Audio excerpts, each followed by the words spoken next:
Hello welcome back Aisha's കിച്ചണിലേക്ക് എല്ലാവർക്കും സ്വാഗതം. എല്ലാവരും സുഖമായിട്ടിരിക്കുന്നു വിശ്വസിക്കുന്നു. അപ്പോൾ ഇന്നത്തെ ഈ ഒരു വ്ളോഗ് കഴിഞ്ഞ വ്ളോഗിൻ്റെ കണ്ടിന്യൂഷനാണ്. അപ്പോൾ കഴിഞ്ഞ വ്ളോഗിൽ ഞാൻ പറഞ്ഞിട്ടുണ്ടായിരുന്നു, വീഡിയോയിൽ കാണിച്ചിട്ടുണ്ടായിരുന്നു റോസിൻ്റെ പല്ല് പറഞ്ഞതും എന്നിട്ടത് ബെഡിൻ്റെ താഴെ വെച്ചിട്ടുണ്ടായിരുന്നു. ടൂത്ത് ഫെയറി രാത്രി വന്നിട്ട് അവൾക്ക് ഗിഫ്റ്റ് കൊടുക്കുന്നുള്ള വിചാരത്തിലാണ് ബെഡിൻ്റെ അടിയിൽ വെച്ചിട്ടുള്ളത്. അങ്ങനെ കിടന്നുറങ്ങിയിട്ട് ഇപ്പോൾ നെക്സ്റ്റ് ഡേ രാവിലത്തെ കാര്യങ്ങളപ്പോൾ കാണുന്നത് കേട്ടോ. അപ്പോൾ റോസു കിടക്കുന്ന സമയത്തൊക്കെ റീനോട് പറഞ്ഞിട്ടുണ്ടായിരുന്നു അത്രേ, രാവിലെ എണീക്കുമ്പം ടൂത്ത് ഫെയറി റോസുവിന് ഗിഫ്റ്റ് കൊടുക്കും എന്നൊക്കെ പറഞ്ഞിട്ടുണ്ടായിരുന്നു അത്രേ. അപ്പോൾ റീനു താഴെ സൂപ്പർ മാർക്കറ്റിൽ നിന്ന് ഒരു കിൻഡർ ജോയ് വിളിച്ച് പറഞ്ഞിട്ട് അത് ഇങ്ങനെ കവറിൽ ഇട്ടിട്ട് അവിടെ വെക്കുവാണ് കേട്ടോ. ടൂത്ത് ഫെയറി വെച്ചതാണെന്ന് പറയാൻ വേണ്ടിയിട്ട്, കാരണം ഭയങ്കര പ്രതീക്ഷയിലാണ് കിടക്കുന്നത്. അപ്പം നമ്മൾ അറിയുന്നില്ല എന്നുള്ള രീതിയിൽ വെറുതെ അവൾക്കൊരു ഹാപ്പിനെസ് ആയിക്കോട്ടെ, സന്തോഷമായിക്കോട്ടെ എന്ന് വിചാരിച്ചിട്ട് വെക്കുവാണ്. അപ്പോൾ ഇതാണ് നമ്മുടെ ടൂത്ത് ഫെയറി കൊണ്ടുവന്ന് വെച്ചിട്ടുള്ള ഗിഫ്റ്റ്. അപ്പോൾ റോസിൻ്റെ പല്ല് ടിഷ്യൂ പേപ്പറിലൊക്കെ നന്നായിട്ട് കവർ ചെയ്തിട്ട് വെച്ചിട്ടുണ്ടായിരുന്നു. അപ്പോൾ അത് വേസ്റ്റിലിടാൻ പോവുകയാണ്. പിന്നെ റോസിനോട് ഇതുവരെ ഇതിൻ്റെ സത്യം പറഞ്ഞിട്ടില്ല. പിന്നെ ഈ ഒരു വീഡിയോ കണ്ടു കഴിഞ്ഞാൽ എന്തായാലും അവൾക്ക് മനസ്സിലാവും. പിന്നെ ഇതൊരു പ്രാങ്കോ ആക്കലോ അങ്ങനെ കുട്ടികളെ പറഞ്ഞ് പറ്റിക്കോ അങ്ങനെയൊന്നുമല്ല കേട്ടോ. ജസ്റ്റ് അവളുടെ ഒരു സന്തോഷത്തിന് വേണ്ടി വെച്ച് കൊടുത്തു, അത്രയേ ഉള്ളൂ. റോസു വാ, ഫുഡ് കഴിക്കാൻ വാ. റോസ് മോളെ വീഡിയോ എടുക്കുന്നുണ്ട്. വാ റോസു, വാ റോസു. റോസു ഞാൻ വീഡിയോ എടുക്കുന്നു. വീഡിയോ എടുക്കുന്നുണ്ട്. വാ പല്ല് നോക്കട്ടെ. പല്ല് ഈ അഞ്ച ഈ ഫുള്ള് പല്ല് പോയിക്കണ്. റൂമോൾ വിളിക്കണ എന്താണ്?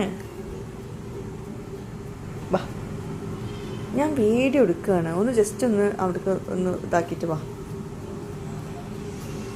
വാ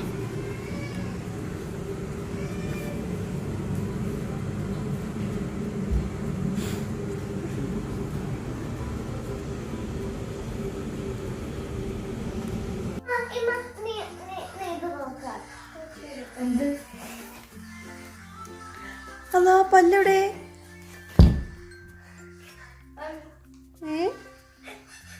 റോസ് വെച്ചതാവും.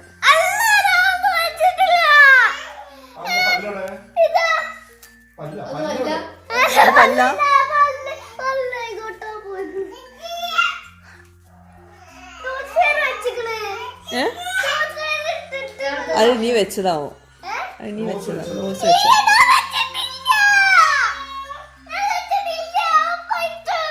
പല്ലെവിടെ പോയി? നോക്കാം, ഒന്നുകൂടി നോക്കാം.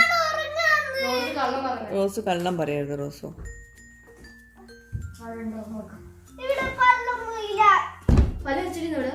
എന്തിന് ടൂത്ത് ഫെയറി? ടൂത്ത് ഫെയറിക്ക് എന്തിനാ പല്ല്?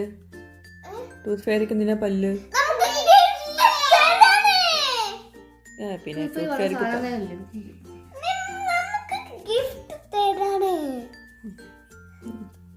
അതിനിപ്പോ അതിനുള്ളിൽ പല്ലുണ്ടാവോ? നോക്കാം.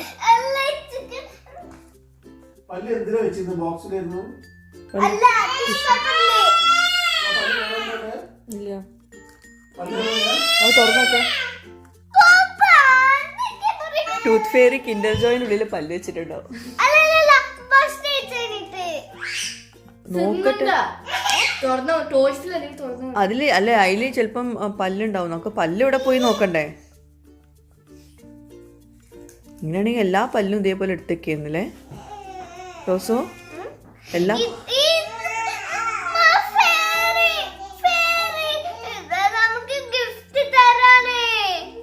അപ്പൊ എന്നാ എല്ലാ പല്ലും വെച്ചാല് മുമ്പത്തെ പല്ല് എന്താ വെക്കാഞ്ഞി? ആദ്യത്തെ പല്ല്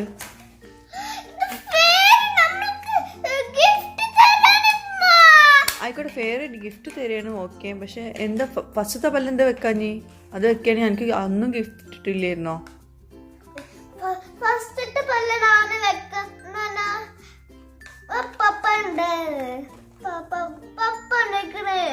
നമ്മൾ തലന്നുണ്ട് ഇതിൽ വെച്ചാല് ഇതിലൊന്നുമില്ല. ആ പല്ലൊന്നുമില്ലല്ലേ. നല്ല പല്ല് എവിടെ പോയി? ഇവിടെ നാളെ ആ ഗസ്റ്റ് വന്നപ്പോ കൊടുന്ന പിന്നെ ഇതാവും. അവള് നൈറ്റിൽ നമ്മൾ ഉറങ്ങിയപ്പോ അവര് വെച്ചോ. കിൻഡർ ജോയ് ഇനി റോസ്മോള് നമ്മള് കാണാണ്ട് വെച്ചല്ലേ? ഈ വെച്ചല്ലേ റോസ്മോള് വെച്ചല്ലേ? പിന്നെ എങ്ങനെ കിൻഡർ ജോയ് ഇവിടെ വരിക?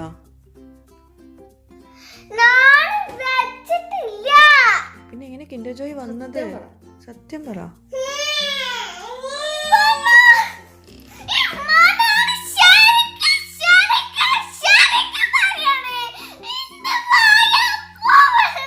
പക്ഷെ എങ്ങനെ ഫെയറി വരൂലല്ലോ.